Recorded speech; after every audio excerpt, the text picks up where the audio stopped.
교회 표가 여기 있습니다. 기도만이 답입니다. 우리 서로 옆에 양쪽으로 보시면서 기도만이 답입니다. 서로 인사하시겠습니다. 기도만이 답입니다. 기도에서 많은 응답 항상 받으시기 소망합니다. 우리는 지난 6월 한 달 동안 역대기 상권을 묵상을 하였습니다. 이 역대상 말씀은 전부 29장으로 구성되어 있습니다.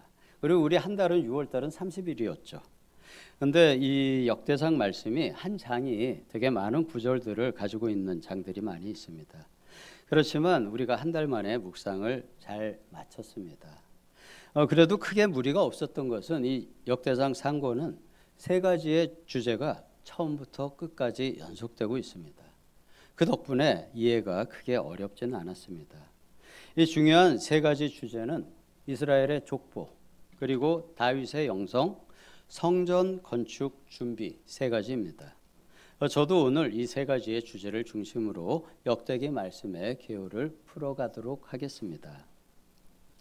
역대기는 이스라엘 민족이 바벨론 포로에서 귀환한 이후 하나님의 나라를 다시 세우기 위한 부흥의 교과서 역할을 하는 아주 중요한 역사서입니다. 역대기는 단순하게 역사의 순서만으로 기록되지 않았습니다. 하나님의 나라가 어떻게 올바로 세워질 수 있는지에 대한 가장 정확한 본을 제시하는 책입니다. 그래서 제가 역대기를 부흥의 본을 제시하는 역사서라고 제목에서 말씀을 드렸습니다. 이 역대기에서 이스라엘의 역사를 기술한 내용을 보다 정확히 이해하려면 역대기가 언제 쓰였는지를 알아야 합니다. 이 역대기와 같은 이스라엘의 왕정 시대를 기록한 역사서로 또 열왕기가 있습니다. 열왕기의 저자는 보통 예레미야로 인정을 합니다. 예레미야는 하나님을 배반하고 우상으로 돌아선 바벨론에 의해서 멸망당하는 그 이스라엘의 마음을, 백성들의 마음을 하나님께 돌이키려고 눈물로 하나님의 말씀을 전한 눈물의 선지자였습니다. 이런 선지자의 관점에서 그 멸망해가는 나라의 역사를 기술함으로 왕과 백성의 불순종, 그들의 불순종으로 인한 영성의 실패, 그리고 또 하나님 나라의 멸망을 글로 그려낸 역사책이 열왕기입니다. 사람의 마음이 하나님을 배반하고 돌아서면 어떤 결과가 올까요? 하나님 역시 그를 버려 돌아서실 수밖에 없는 그러한 역사가 만들어집니다. 그렇지만 하나님께서는 그 나라가 이스라엘이 멸망하기 직전까지 자신의 사람 선지자들을 희생시켜 가면서까지 백성의 마음을 돌이키기 위해서 노력하십니다. 그 하나님과 선지자의 노력하는 마음이 열왕기로 표기되고 있습니다. 반면에 역대기는 시대적으로 이 열왕기보다 더 늦게 서술을 한 역사서입니다. 같은 왕정 시대를 다루고 있지만 시대의 필요에 따라서 역사를 보는, 해석하는 관점의 차이를 보여줍니다. 바벨론으로 잡혀가 포로 생활을 하던 이스라엘 백성에게 페르시아의 고레스 왕의 칙령이 떨어집니다. 하나님께서는 고레스를 자신의 기름 부음 받은 이방의 왕으로 사용을 하십니다. 그러면서 포로로 잡혀간 식민지 백성들을 대부분 고향으로 돌려보내는 정책을 시행하게 하시고요. 특히 이스라엘 백성에게는 그냥 돌려보내는 것만이 아니라 예루살렘으로 돌아가서 하나님의 성전을 건축하여 예배할 것을 고레스를 통하여 하나님께서는 명령하게 하셨습니다. 이스라엘이 바벨론에게 멸망했던 시기가 서기전 BC 586년이었습니다. 그리고 고레스의 칙령이 서기전 BC 539년에 칙령이 나옵니다. 그리고 나서 약 1, 2년 후에 대제사장 여호수아의 인도로 예루살렘에 돌아오게 된 것이 538년에서 7년 사이에 돌아옵니다. 즉 약 50년 후에 예루살렘으로 돌아와서 제일 먼저 무너진 성전터의 번제단을 재건합니다. 하나님께 매일 번제를 드리고 예배 공동체를 회복하고자 다음 해부터 성전 건축을 시작을 합니다. 하지만 그 성전 건축을 사단이 그냥 두지 않습니다. 성전을 함께 건축하고자 찾아온 사마리아의 사람들에게 유대인들은 이방인과 섞여 있는 혼합주의자라고 거절을 합니다. 그러자 그 사마리아 사람들이 격렬하게 반발을 하면서 주변 나라 백성들과 함께 건축을 방해하고 페르시아의 아닥사스다 왕으로 인해서 건축 중단 명령을 결정하게 합니다. 이후에 성전 건축은 16년간 멈추어 있게 되고요.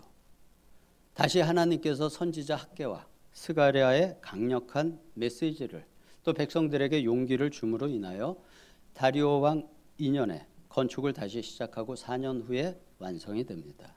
이때가 BC 516년. 성전이 무너졌던 게 586년이었죠. 그리고 정확히 70년이 지나서 516년에 스룹바벨 성전이 다시 건축이 됩니다.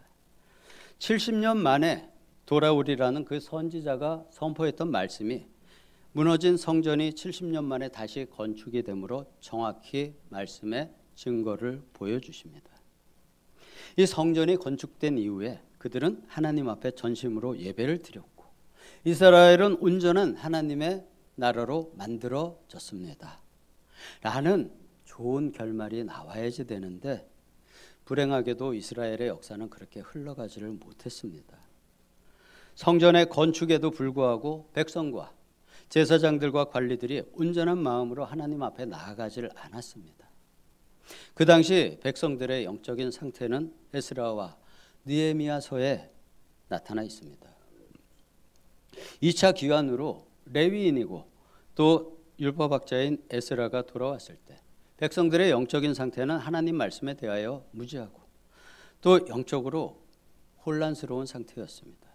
그러한 시기에 에스라가 아닥사스다 왕의 허락으로 예루살렘으로 돌아와서 백성들에게 하나님의 율법을 낭독하고 가르치고 해석하면서 영적인 개혁을 주도합니다. 지도자와 백성들이 이방인과 통혼을 하고 있었습니다. 서로 자신의 자녀들을 결혼을 시켰던 거죠. 그 문제를 에스라를 통하여 해결하십니다. 그리고 영적 부흥을 이끌어갑니다. 그 시대의 백성들에게 새롭게 하나님의 이스라엘의 역사를 가르치고 다윗 왕의 영성을 이해시키고 성전을 통한 예배의 영성의 가치를 알려주기 위해서 바로 이 에스라가 역대기를 기록한 것으로 많은 학자들이 인정을 합니다. 그 당시 사람들 중에 에스라만큼 족보와 민족의 역사와 성전과 율법에 정통한 사람이 없었기 때문입니다. 제사장 출신의 또 성경학자로서 역대기를 기술했다고 인정하기에 가장 적합합니다. 이 역대기의 기자가 에스라가 맞다면 스룹바벨 성전 건축 70년 이후 70년을 전후해서 이 역대기가 기술이 된 것입니다.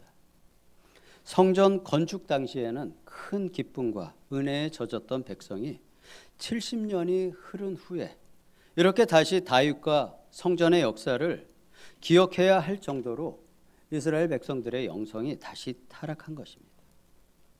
하나님 나라의 백성이 시간이 지날수록 영성이 깊어진 것이 아니고 심한 영적인 타락이 나타났습니다. 성전 건축 당시에는 그 건축을 방해한다는 이유로 사마리아와 주변 나라들에게 핍박을 받았는데 성전이 건축되고 70년이 지나서는 이스라엘의 지도자와 백성들이 주변 이방 민족들과 서로 통혼하고 사돈이 되는 영적인 혼란이 타락이 펼쳐진 것입니다. 이는 바벨론으로 가기 전에 성전과 말씀 실천에 연결이 없이 하나님 나라와 세상 나라에 한 발씩을 담그고 살았던 마지막 포로로 가기 전에 그 시대의 백성들과 같이 영적인 타락이 예루살렘에서 다시 벌어졌습니다.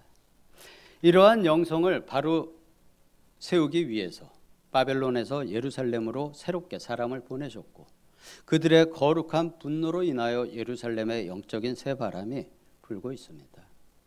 이렇게 영적 부흥이 가장 필요한 시대에 쓰여졌고 백성들에게 선포된 영적 부흥을 위한 교과서가 바로 역대기 말씀입니다. 이것은 그 당시의 백성 그리고 또 후대의 백성들에게도 그리고 지금 우리에게도 영원히 여전히 영적 부흥의 본을 알려주고 있는 책입니다. 그래서 우리가 묵상을 깊이 잘 해야 합니다. 이 역대상의 말씀을 쭉 보게 되면요. 역대기의 말씀을 전체를 보게 되면 특히 상권 중에서 29장 중에 9장까지가 아담으로부터의 이스라엘의 역사입니다. 그런데 이 역사는 공평한 역사라기보다는 영적 부흥의 주인공으로 제시한 다윗을 중심으로 하는 역사서입니다. 조금 제가 퍼센테이지를 이야기 드리면요. 족보가 역대기 전체의 23%를 차지합니다. 그리고 이어서 다윗에 대한 내용이 약 30%. 근데 이 다윗의 30% 내용 중에 성전 관련된 부분이 77%입니다. 그리고 솔로몬에 관련된 내용이 12%를 차지하는데 역시 솔로몬의 성전과 관련되는 내용이 67%입니다. 나머지 20명의 왕들에 대한 내용이 35%를 차지합니다. 제가 이렇게 복잡한 퍼센트 이야기를 드리는 것은 이 퍼센트의 비중을 통해서 무엇을 강조하고 있는지를 살피는 성경을 보는 하나의 기법입니다. 이것을 비중 관찰이라고 합니다. 그 후대 20명의 왕들 중에서는 르호보암과 아사와 여호사밧 그리고 요시야, 히스기야, 요아스 왕의 이 6왕에 대한 기록이 20명 중에 70%를 차지합니다. 이 중에 르호보암은 불순종의 모델로 제시가 되었고요. 나머지 5왕은 다윗의 뜻을 잘 따른 그들의 영성과 성전 회복을 위해 노력한 왕들의 기록입니다. 다윗의 뜻을 따라 행한 왕이라고 평가를 받은 5왕 중에 특히 하나님의 말씀을 가장 잘 행했던 왕으로 요시야를 꼽습니다. 역대기의 저자는 다윗에 이어 요시야 왕의 성전 계획을 통해서 그의 성전 개혁을 통해서 영적 부흥의 중요한 3가지를 백성들에게 제시하며 진정한 부흥이 개인과 공동체에 어떻게 일어났는지를 보여줍니다. 3가지의 영적 부흥의 요소를 요시야 왕을 위해서 제시하는 것입니다. 첫 번째는 철저한 회개를 통한 우상과 죄의 제거입니다. 요시야 왕은 어린 나이 8살에 왕이 되었습니다. 그리고 어린 나이에 그렇게 왕이 되어서 어떠한 영성 교육을 받았는지는 제시되지 않지만 12년이 지나서 20세가 됐을 때부터 이스라엘의 영적인 개혁을 단행합니다. 먼저 유다와 예루살렘에 있는 모든 우상과 산당을 제거하여 남유다 땅을 정결하게 합니다. 우상이 제거되어야 땅이 정결해집니다. 우리의 마음 역시 마찬가지입니다. 우리 마음속에 남아있는 여러 우상들, 하나님으로부터 오지 아니한 그러한 것들이 분리가 되고 없어지고 내가 다시 그것을 찾지 않을 때 우리의 마음이 정결해지게 됩니다. 요시야는 예루살렘과 남유다의 모든 우상을 제거합니다. 그리고 남유다 왕국에 그치지를 않습니다. 이것이 다른 왕들과 달랐던 점입니다. 북이스라엘의 베델과 단에 만들었던 금송아지 우상을 제거하고 우상 숭배에 가담했던 제사장들의 뼈까지 모두 모아서 부수고 불사릅니다. 여로보암 시대에 어느 이름 없는 선지자가 선포했던 그 예언이 이렇게 요시야 왕을 통해서 성취가 된 것입니다.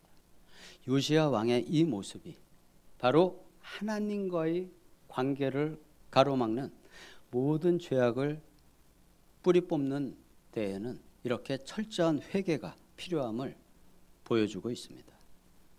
죄가 있는 곳에는 하나님의 임재가 있을 수가 없습니다.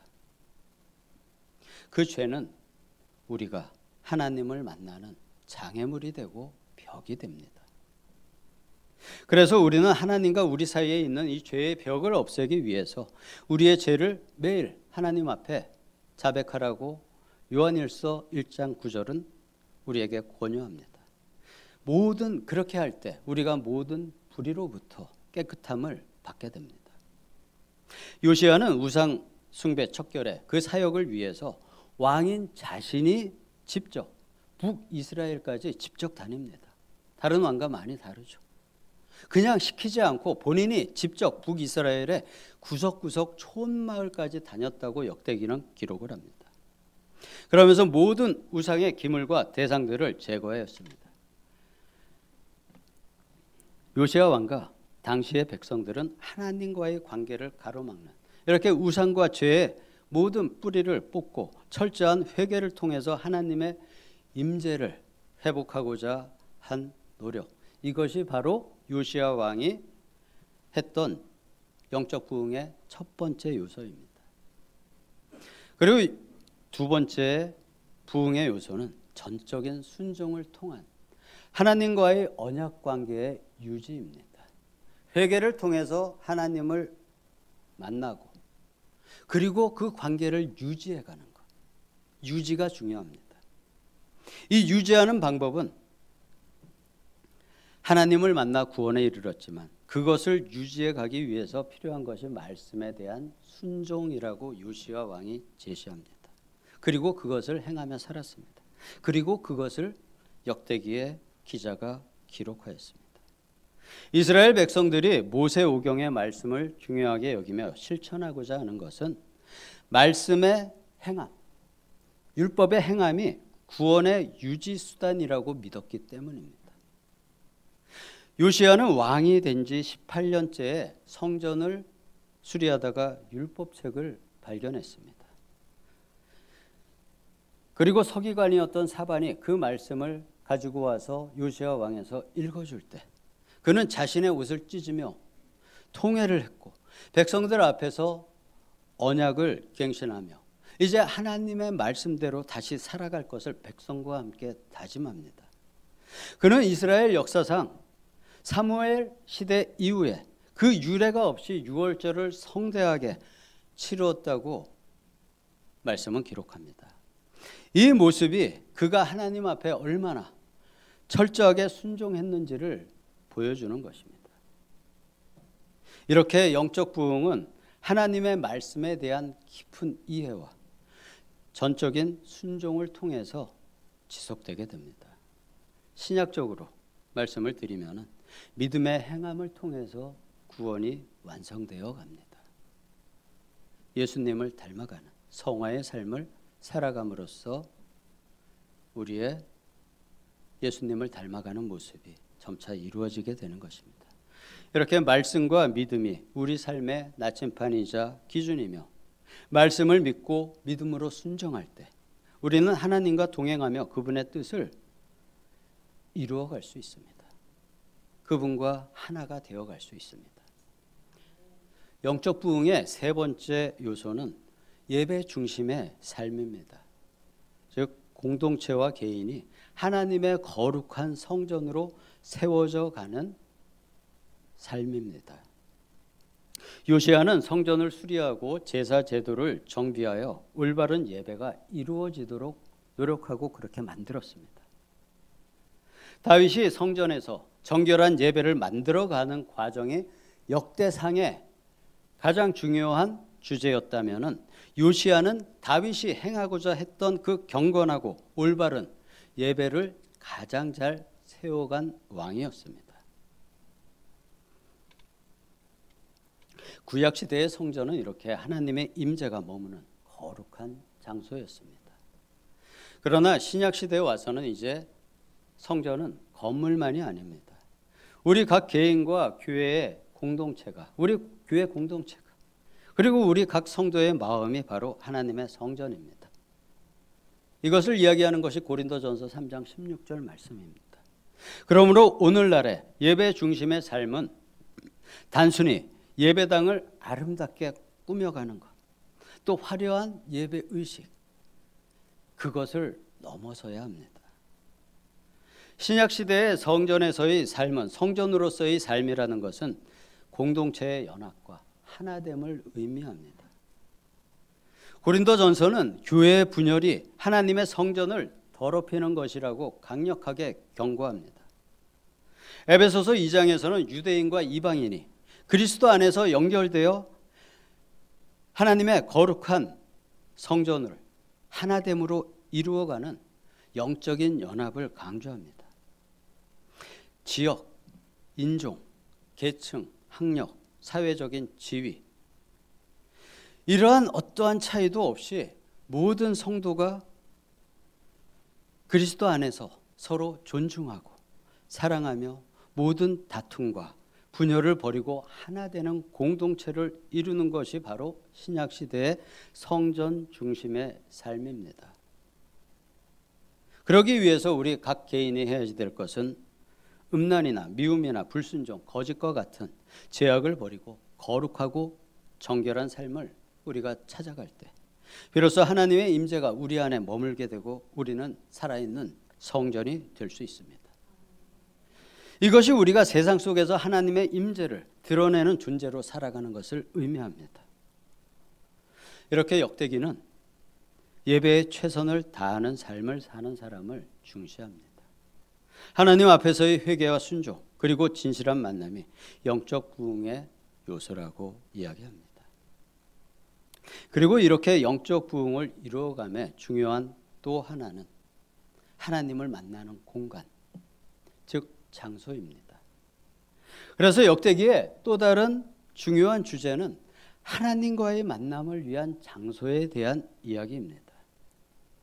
성경은 모리아 산이라는 특별한 장소를 통해서 하나님의 임재와 영적 부흥을 여러 번 기록합니다.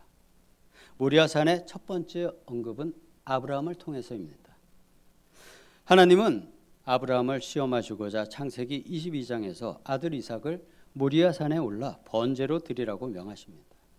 이 말을 들은 아브라함은 다음 날 새벽에 바로 이삭을 데리고 모리아로 출발합니다. 80대의 나이, 86세에는 하나님의 말씀을 전적으로 신뢰하지 못하고 이스마엘을 가지기도 했지만 이삭이 성장했을 때 아브라함의 믿음은 이제 말씀을 들은 다음 날 새벽에 바로 길을 떠나는 즉각적인 순종과 또 3일 동안 그 길을 가면서 그 믿음의 마음이 조금 더 흔들리지 않는 지속적인 순종의 사람이 되어 있습니다. 그가 모리아 산에서 이삭에게 칼을 내밀 때 하늘에서 하나님의 사자로부터 아브라함을 만류하는 음성이 들립니다. 내가 내 아들 독자까지도 내게 아끼지 아니하였으니 이제 이제야 내가 하나님을 경외하는 줄을 아노라 하시면서 아브라함 뒤에 미리 준비하신 순양을 보여주십니다. 그래서 아브라함은 이 장소를 여호와 이레, 즉 미리 준비하신 땅이라고 부릅니다. 하나님은 아브라함의 이러한 순종의 마음을 아시고 다른 재물을 미리 예비하셨습니다. 아브라함 역시 하나님의 마음을 따라서 전적으로 말씀에 순종하였습니다. 이렇게 하나님과 아브라함이 하나된 마음이 만난 장소, 그곳이 바로 모리아 산이었습니다. 하나님께서는 이 모리아 산에서 또 다른 믿음의 사람 다윗을 만나는 무대를 준비하셨습니다. 사무엘하 24장 말씀을 보게 되면 1절에 하나님께서 이스라엘에게 진노하셔서 그들을 치려고 다윗의 마음을 격동시키십니다. 그 격동으로 다윗은 인구조사를 하게 됩니다. 10절에 보면 다윗이 그 인구조사를 하고 난 후에 마음을 자책합니다. 하나님 앞에 자신의 죄를 고백하고 죄사함을 요청합니다. 죄를 짓더라도 다윗은 항상 하나님 앞에 나아가 그 죄에 대한 사함을 하나님께 간구합니다. 하지만 하나님께서는 선지자 갓을 통해서 이스라엘 땅에 7년 동안의 기근 아니면은 3개월 동안 다윗이 대적에게 쫓기는 것 그리고 3일간의 전염병 중에 이 세 가지 중에 하나를 선택할 수 있는 선택권을 다윗에게 주십니다. 이때 다윗의 대답은 이랬습니다. 여호와는 긍휼이 크시오니 우리가 여호와의 손에 빠지고 내가 사람의 손에 빠지지 않기를 원합니다. 다윗은 사람을 통한 심판보다는 하나님의 긍휼하심에 기대를 합니다. 그리고 그 선택을 합니다. 이에 아침부터 정해진 때까지 전염병이 이스라엘 온 땅을 휩쓸면서 7만 명의 백성들이 죽게 됩니다. 그리고 그 전염병을 일으키고 있는 천사가 예루살렘을 멸하게 하려고 하는 순간에 하나님께서 재앙 내리심을 뉘우친다고 17절에 기록합니다. 하나님의 뉘우침. 이것이 무엇을 의미하는지 그 깊은 의미는 우리가 알 수 없지만 이때 천사가 서 있던 장소가 바로 여부수 사람의 타작마당이고 이것이 바로 또 모리아 산입니다. 하나님은 선지자 갓에게 명하여 다윗이 이곳에 올라 하나님을 위하여 제단을 쌓고 제사를 올리라고 하십니다. 다윗이 기대한 하나님의 긍휼이 그곳에서 나타났습니다. 그리고 이스라엘과 다윗의 회개를 받아주실 제단의 장소로 택하신 곳이 바로 아브라함이 제단을 쌓았던 같은 장소였습니다. 아브라함과 다윗에게 있어서 하나님을 만나는 제단의 장소로 선정된 것, 그것이 바로 모리아 산이었던 것이죠. 하나님께서 예비하신 여호와 이레의 장소는 아브라함과 다윗에게 있어서 같은 곳이었습니다. 하나님의 진노가 멈추고 하나님의 긍휼이 부어진 장소, 그곳이 바로 솔로몬 성전의 장소로 선택이 됩니다. 이렇게 아브라함 때부터 예비하신 하나님의 만남의 장소에 성전이 들어서게 된 것입니다. 그리고 그 성전 건축에 필요한 물품들 역시 모두 하나님께서는 다윗과 백성에게 공급하신 것들, 그것이 다시 성전 건축을 위해서 그들의 헌물을 통해서 헌금을 통해서 모이게 됩니다. 그래서 역대상 29절에 보면은 이 성전 건축을 위해서 모인 여러 예물들이 보이는데 그 중에 한 가지, 금 한 가지를 볼 때 다윗은 금 3,000달란트를 성전 건축을 위해서 하나님께 드립니다. 그리고 또 모인 백성들, 지도자 그룹들만이 모아서 하나님께 올려드린 성전 건축을 위해서 드린 금이 5,000달란트였습니다. 8,000달란트가 모인 것이죠. 솔로몬의 전성기에 1년에 국내외에서 모인 모든 세금의 합계가 금 666달란트라고 성경은 기록하고 있습니다. 이스라엘 최전성기의 1년의 세금이 666달란트였는데 성전 건축을 위해서 모인 금만 8,000달란트였습니다. 이 모든 금은 하나님이 다윗과 백성들에게 은혜로 주신 것들을 그들이 다시 하나님께 돌려드린 것입니다. 성전은 이렇게 하나님의 예비하심과 백성의 순종이 만나서 이루어집니다. 그러기 위해서 하나님과의 진실한 만남이 먼저 필요하고 그 만남을 위해서 온전한 예배가 세워져야 하는 것입니다. 오늘 우리는 역대기를 통해서 진정한 부흥이 하나님의 신실하심으로부터 시작을 해서 우리의 철저한 회개, 말씀에 대한 철저한 순종, 그리고 공동체와 개인이 하나님의 거룩한 성전으로 세워져 가는 삶을 통해서 완성된다는 것을 보았습니다. 하나님께서는 창세 이후로 지금까지 여전히 우리와 함께 하시기를 간절히 원하시고 계십니다. 우리가 하나님께 소망을 올리고 또 간구를 하듯이 하나님 역시 우리와 함께함을 창세 때부터 간구하고 소망을 가지고 계시는 것입니다. 그리고 그분은 그분의 임재 안에서 우리가 진정한 축복을 받을 수 있도록 우리를 항상 초청하십니다.